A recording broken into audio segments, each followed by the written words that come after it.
Imagine running a country of 2.8 million people and somehow triggering an economic tantrum from a 1.4 billion person superpower. That's basically Lithuania versus China in a nutshell. So, what happened? In 2021, Lithuania allowed a Taiwanese representative office to open in Vilnius, using the word Taiwanese instead of the usual, more vague Taipei. China's line is clear. It claims Taiwan as part of its territory, opposes anything that looks like de facto recognition, and says countries must respect the one China principle if they want good relations. That's Beijing's official story. You cross a core interest, you face consequences. But the way those consequences show up is where things get interesting. After the office opened, Lithuanian exports to China didn't just slow down. In late 2021, they basically vanished from Chinese customs systems.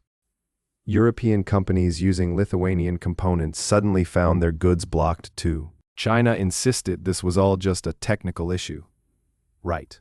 And my fridge is temporarily adjusting when it eats my leftover pizza. This wasn't a formal sanction on paper. It was an informal chokehold.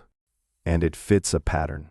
Australia called for an independent COVID-19 origins investigation in 2020. Within months, China hit Australian barley, wine, coal, and more, with tariffs and unofficial bans. South Korea agreed to host the U.S. THAAD missile defense system in 2016. Beijing responded with boycotts of Korean products, pressure on latte stores, and a tourism freeze. In every case, China says the same thing. We're just defending our legitimate security and sovereignty concerns. And to be fair, every major power uses economic tools. The U.S. sanctions half the planet before breakfast. The problem isn't that China has interests. The problem is the scale and style of the overreaction. Lithuania didn't recognize Taiwan as an independent state. It didn't host U.S. missiles aimed at Shanghai. It allowed a representative office with a slightly less ambiguous name.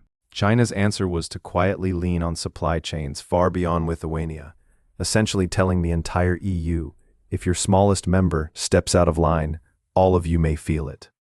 That backfired.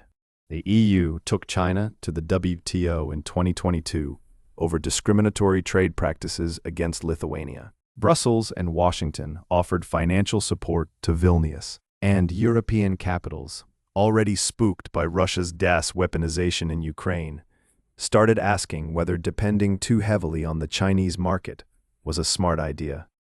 So instead of scaring everyone into silence, Beijing helped convince them to diversify away from China. Could Lithuania have been more tactically subtle?